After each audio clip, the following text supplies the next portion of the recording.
Nearing the end of my 2 weeks here out on the Swell, and we've ended up on part of the Wedge's Mesa on the north side that overlooks Buckhorn Canyon. In fact, if you look in the video of the flyover, there's a segment in there where the drone flies past what I believe to be the buckhorn, which is the kind of the saddle horn aspect of what we're talking about. So we're just above that over here on the east side of our camp.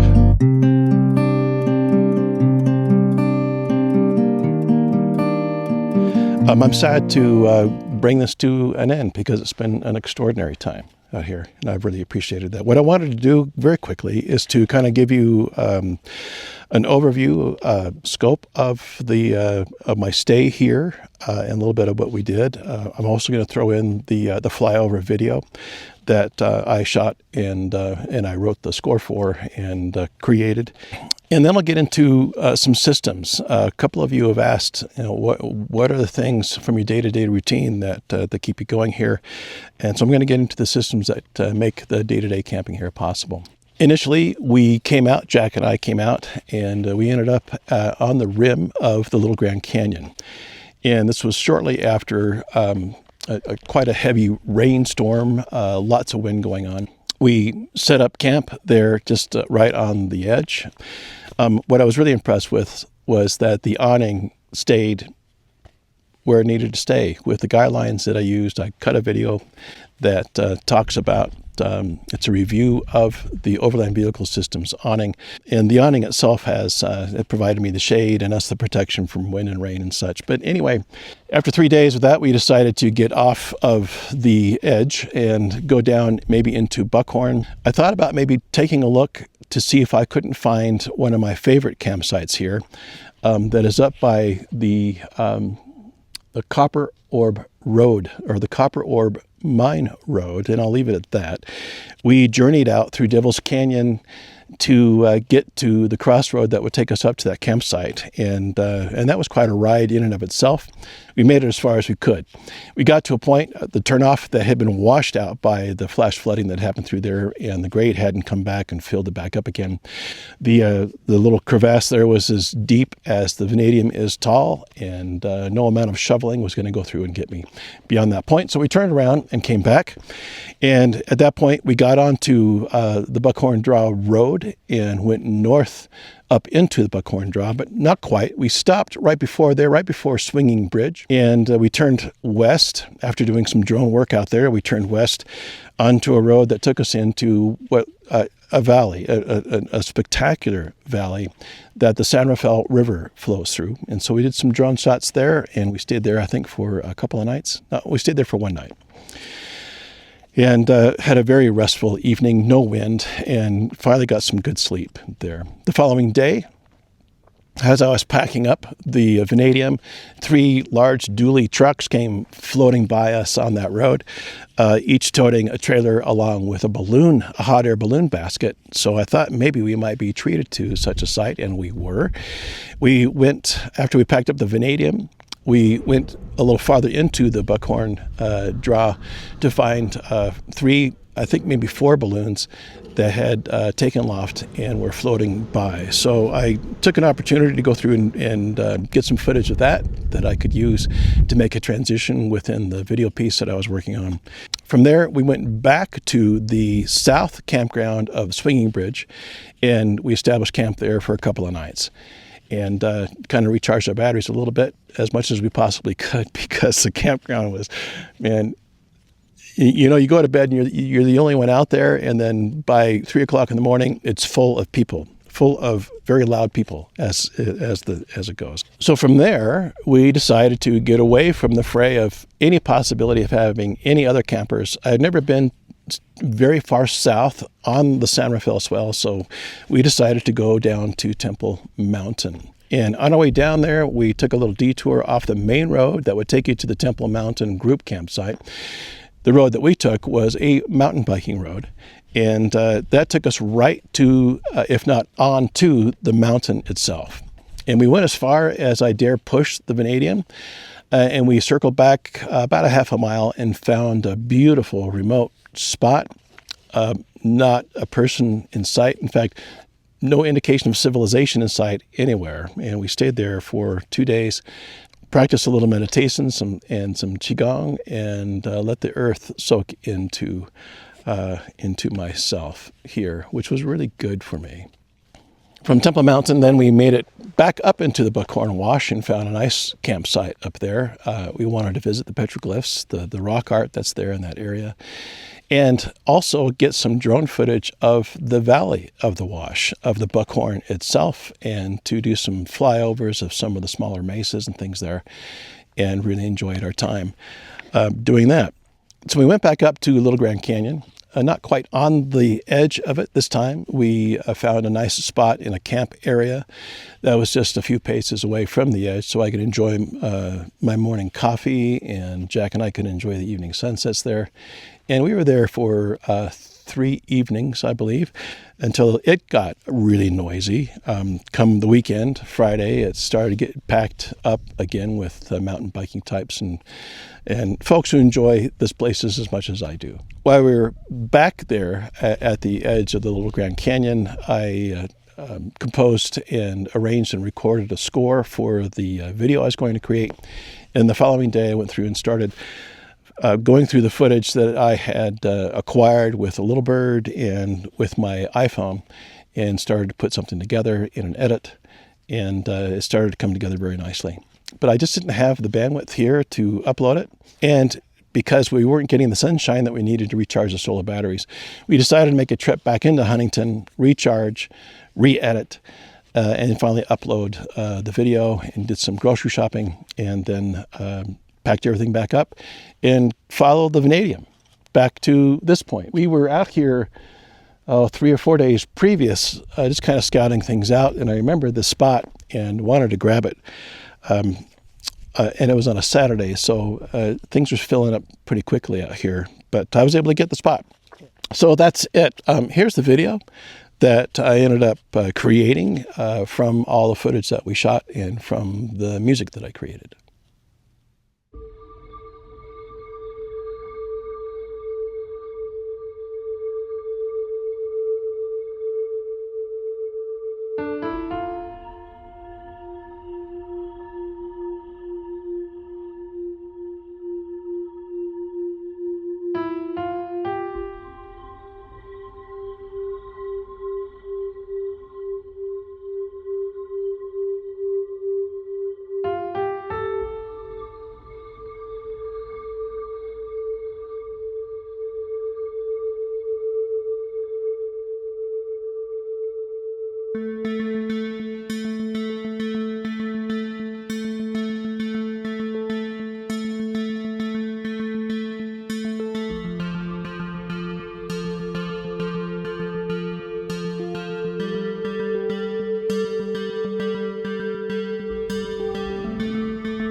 I've had the question asked on UTADV's YouTube channel, what's the day-to-day like for you? And I'm not going to really break that down other than to talk about the systems that I use to go through and make this a successful camping experience, and something maybe you can find some benefit and understanding, or maybe something you already do as well. The first system, which is imperative to me, is sleep. And if I'm not sleeping, I'm not going to enjoy the rest of the day. You might remember that I took a high-end memory foam mattress, a twin, and I cut it into thirds and got covers for that. And I modified it so everything would fit into the bed that I created in the back of the Vanadium. And it was about 5 or 6 inches plush, and it was very comfortable. But the problem was the 3 pieces kept scurrying about during the night when I would try to sleep. And it would wake me up and just wasn't very practical, really. And it took up a lot of space inside the Vanadium as well. So I decided to get rid of that, and I picked up an XPED Megamat system. It doesn't quite fit as nicely inside, but man, it's sure comfortable, and I can adjust its firmness however I want. And I've loved every single night sleeping on that. I've been using a bag that I picked off of Amazon. It's a 40-degree bag. Which is a little light maybe for this time of year in this area. But with that, I added a down quilt on top of that, and it's kept me very warm and comfortable. And I also have a liner, a fleece liner that like I can add to the warmth of that. And if it got down below freezing, I might have gone that route. For cooking, I have sourced a brand called Fire Maple, again, off of Amazon. I was looking for something that wouldn't cost me the amount of money that all my Jetboil gear cost me that I'd since liquidated. So I bought a Jetboil style mug that boils water within 2 minutes, and then I bought a standalone burner, and then a Fire Maple frying pan, a 9-inch frying pan. And those devices combined have worked out very well for me to go through and do all the cooking that I needed. From, let's see, I did a chicken coconut curry one night with rice. I've done tacos, burritos. It's worked out really well. I'll just leave it at that. What I really like about the standalone burner is that I can saute with that. I've never been able to do that with any other type of burner along that line. A lot of you are probably wondering, well, how does he go to the bathroom? You know, waste is a big deal out here, and I use a kit from a group called Pact, and I've been using this now for 3 or 4 years. Really like it a lot. You dig your hole, you do your thing, you drop in some tablets that go through and accelerate the biodegradation of the waste that's there. It comes with a wipe and sanitizer, and before you know it, Bob's your uncle, and you're off to a good day. And it's worked out really well. I would highly recommend it. Pact, P-A-C-T, probably not the best name from a marketing standpoint, considering how packed a colon can get when you're out camping as things go. But I really like it a lot. They've done well with this product. Weather is a big deal to go through and understand and maybe anticipate, especially when it gets the sunshine, to go through and work with my solar system. So I have a weather system on board that gives me, I have both an interior sensor and an exterior sensor that is up in the Pelican case where my gas cans are, which also gives me then my accurate outdoor temperatures, because that's all been vented there. With that, it's tied to the atomic clock, and with that atomic clock information, I also get updated weather information on this. And it's just been really handy to have to see what's going on. I appreciate that a lot. I've also added a cell phone range extender by WeBoost. This is my 4th or 5th one. I really like the WeBoost products. They do very well, and this has raised, pardon the pun, the bar for me in getting signal out here. As long as I had 1 bar of signal, I was able to bring that up to 2 or 3 bars with the boost itself. It's worked out very well. The last system here that has made all this possible is the solar system itself. Before I came out here, about a week prior, I replaced the solar panel on top with a 200-watt solar panel with a 25% efficiency. It has the ability to go through and generate wattage regardless of the angle of the sun. And even when it's cloudy, I saw that it was still generating 25 watts of power that was going down to my solar battery, which is really good. And that has enabled us to be really free and clear weather permitting, to run my refrigerator, to charge all my devices, and to give me the power that I needed to go through, for the most part, to be creative and do what I'm doing here. So I hope this gives you some ideas, some reference as far as camping is concerned. What's next? I'm going to be heading down to southern Utah, which will open up all kinds of camping opportunities down there as we head into November, December. If you like what you see, you know what to do. If you haven't subscribed yet, please do. And I guess we'll be looking for you a little bit later here on UTADV. Thanks for watching.